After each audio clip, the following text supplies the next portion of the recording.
in the hotel. But luckily, while doing inquiry, they even happened to speak with the person who had breakfast with, and he happened to be a very famous politician, Muslim politician.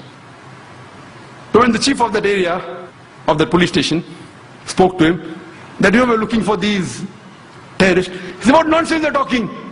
Do you know, 2 months back, I had given a DVD of a person by the name of Dr. Zakir Naik. He said, yes, he's the same person. Oh, same person. Problem solved. The passerbys who had reported, beard is dangerous. Beard, cap, dangerous. You have to be careful.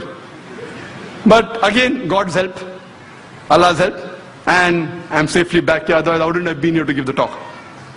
We Muslims should not be afraid, we should speak the truth, but with hikmah. We have to be careful. Allah says in the Quran, in Surah Nahl, chapter number 16, verse number 125, Udu ila sabili rabbika bil hikmah wal mawzatil hasna wajadilhum billati ahsan. Invite all to the way of thy Lord with wisdom and beautiful preaching, and argue with them and reason with them in the ways that are best and most gracious. When we speak, we have to speak with hikmah. Now we realize, after seeing the scenario, that who has the monopoly on terrorism? And according to me, terrorism is a monopoly of the politicians. According to my understanding and survey, terrorism is a monopoly of the politicians. Irrespective, they may be politicians of USA, of UK or India, it is the monopoly of the politicians. We have to realize what is the cause of terrorism. If we want to abolish terrorism, first we have to understand the root cause. I, being a doctor, we don't believe in symptomatic treatment. We believe in trying and finding out what is the cause and killing the germ. That's a better treatment. What is the cause of terrorism? The experts say that the cause of terrorism is injustice. When injustice is done on a particular group of people, when wrong is done on a particular group of people, they tend to retaliate. And that is the only cause of terrorism.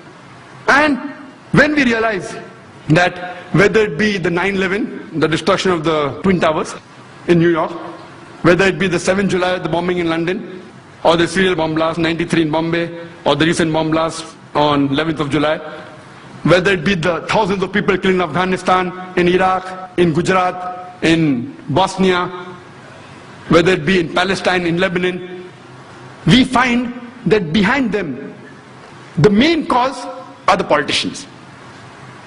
I was wondering that when I landed in UK, that why were 21 young Muslims arrested?